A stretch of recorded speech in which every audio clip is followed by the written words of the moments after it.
सिया राम मैं सब जग जानी,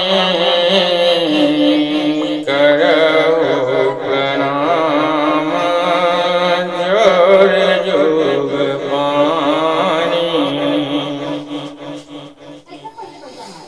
उमा कहूँ सननुभव अपना, सतहर भजन जगत सब सपना। जेहि विधि होए नाथ हित मोरा, करहु सुबेगी दास मैं तोरा। बोले राघवेंद्र सरकार की जय। आप सभी दर्शक सनातन धर्म प्रेमियों, आप समस्त श्रोतागण को अखिलेश्वर आनंद जी का जय राम जी के। हमारा मानव शरीर 3.5 हाथ का है। इससे क्या तात्पर्य होता है? 3 हाथ में तीनों लोग, और जो आधा हाथ बचता है वो 14 अंगुल होता है। 14 अंगुल अर्थात 14 भुवन। सब कुछ पूरी सृष्टि इसी शरीर में समाहित है। 3 हाथ में तीनों लोग, और आधा हाथ शेष जो बचता है उसमें 14 अंगुल होता है, 14 भुवन। और आप अपने पैर से लेकर के सर तक यदि नापेंगे तो 84 अंगुल आएगा। 84 अंगुल का मतलब 84 लाख। ये ब्रह्मांड है, 14 भुवन है। तीनों लोग 3 हाथ, आधा हाथ ब्रह्मांड, 14 भुवन। तो कुल मिला के देखा जाए तो 84 लाख योनि, 14 भुवन, तीनों लोग, सब कुछ यही में केंद्रित है। सिया राम मैं सब जग जानी। राम हर जगत में, हर प्राणी में, हर जीव में विराजमान है। भगवान का वास आपके शरीर में है। कुल मिला के सब कुछ जब आपके पास है, फिर हम और आप भटकते हैं। कहाँ?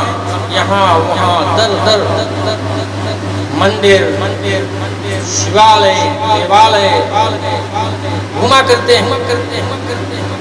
भैया अपने अंदर के राम को जागृत करो। यह शरीर दर्पण है।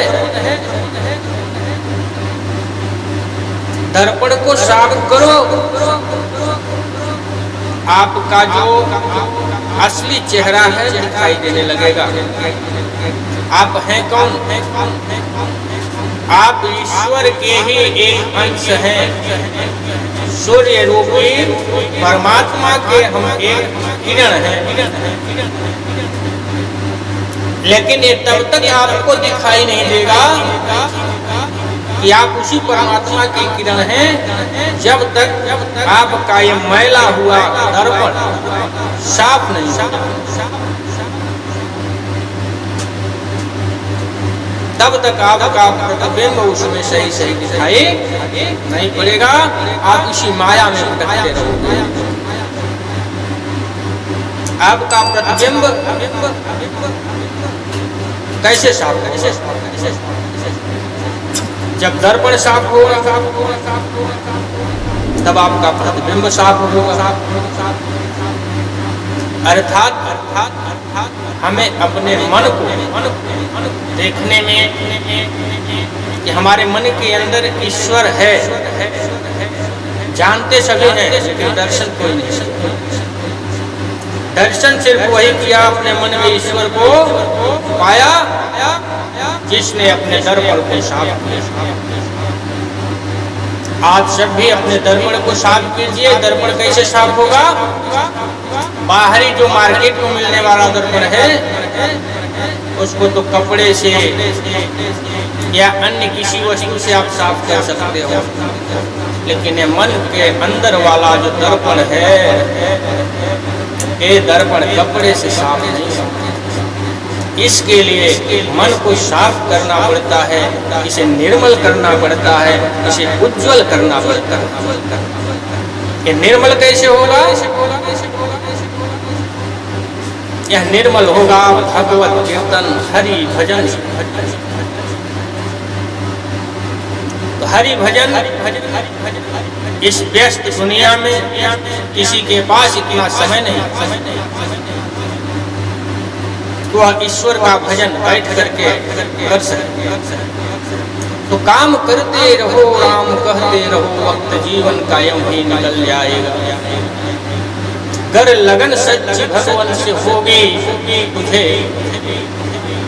तो तेरा ये बिगड़ा जन्म भी संवर जाएगा। तो आप चलते रहो, कुछ भी करते रहो, प्रभु का नाम लेते रहो, जैसे भी हो ईश्वर का नाम आना चाहिए। ईश्वर अंश जीव अविनाश। ईश्वर क्या है? ईश्वर परब्रह्म परमेश्वर। हम क्या है? उसी परमेश्वर के और एक छोटा सा कण।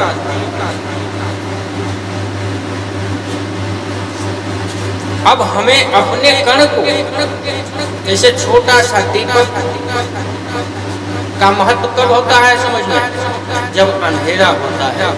तो हमारे मानव जीवन में चारों तरफ अंधेरा जब छा जाता है, जब मैं कष्ट में आ जाता हूँ, तब हमें ईश्वर का ज्ञान होता है। दुख में सुमिरन सब करे, सुख में करे न कोई, और जब सुख में सुमिरन करे, दुख काहे को।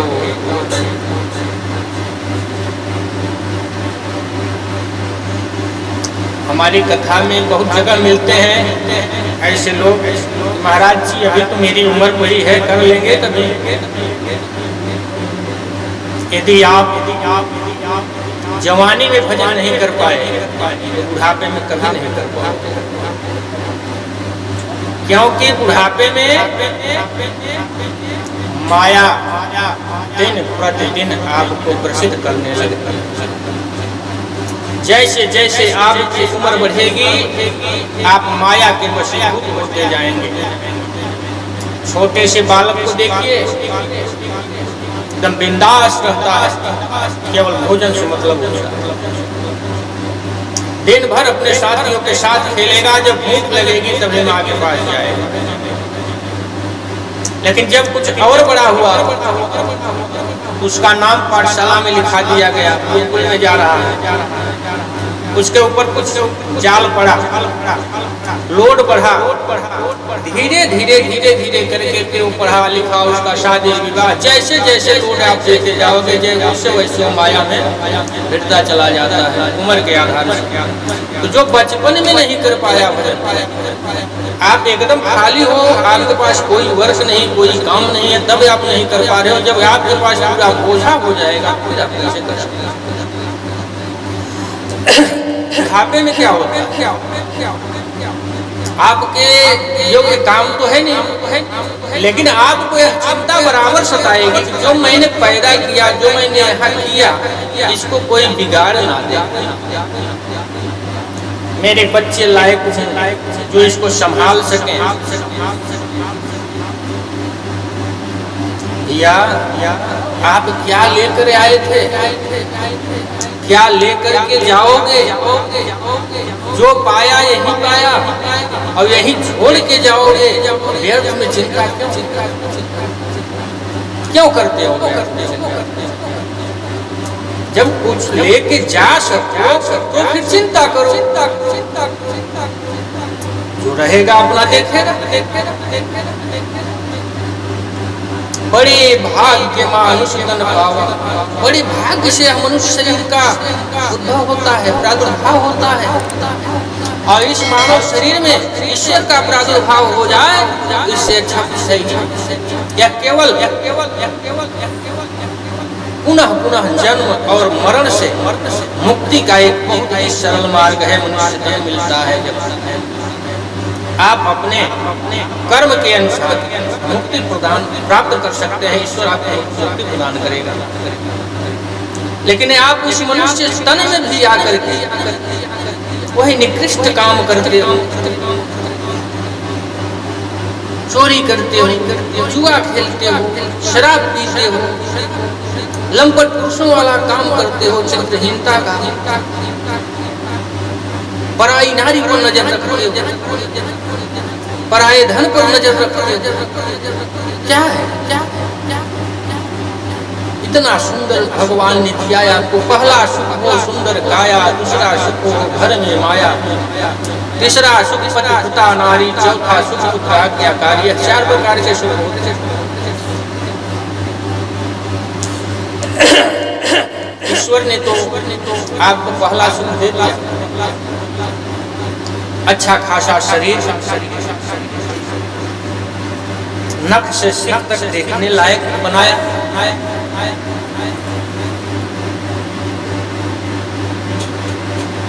आपकी निरोगी काया है, रोग नहीं। आपको भी ईश्वर ने कहीं लंगड़ा, लूला, अपाहिज, काना, कोढ़ी करके कहीं बैठा देता। फिर विचार करो, यदि ईश्वर दिया है तो दान पुण्य करो, धर्म कर्म करो। धन की 3 गति होती है। पहला भोग,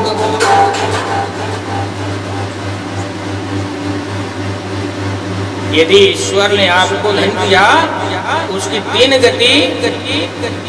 3 गति में कौन कौन सी है? पहली गति दान करो। यदि ईश्वर ने धन दिया है तो जितना हो सके उतना दान करो। यदि दान भी नहीं कर सकते उसका उपभोग करो, स्वयं भोगो। और कुछ लोग तो बहुत ही कृपण होते हैं, न तो दान करते हैं न तो स्वयं भोग पाते हैं।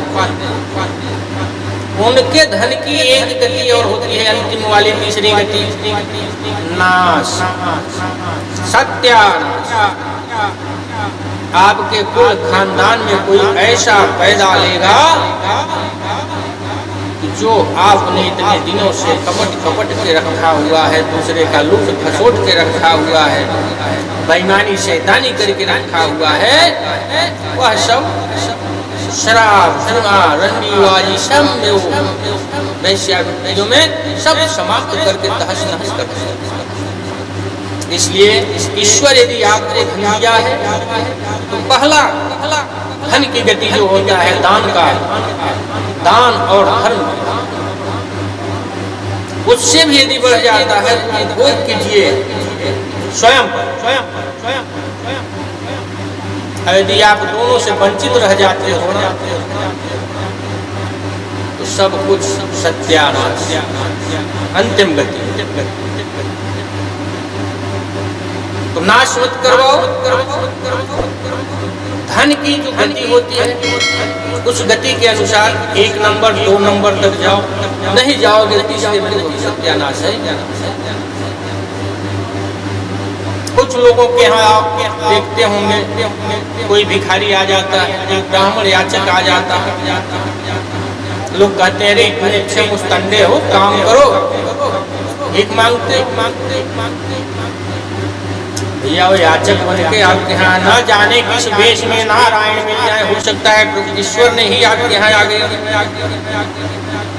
जो भी याचक आता है उसको नहीं ज्यादा हो सके कुछ न कुछ दे करके ही विदा किया जाए। ये होता है दान। दरवाजे पे आए हुए, द्वार पे आए हुए याचक को कभी निराश वापस नहीं करना चाहिए। यदि वो निराश हो जाता है और आपके दरवाजे से खाली हाथ जाता है तो माँ लक्ष्मी आपको रुष्ट हो जाती है। तो कहती है ऐसा धन किस काम का जो दूसरे के काम में आ सके। फिर आपकी वही गति हो जाएगी जो पिछले समय में थी।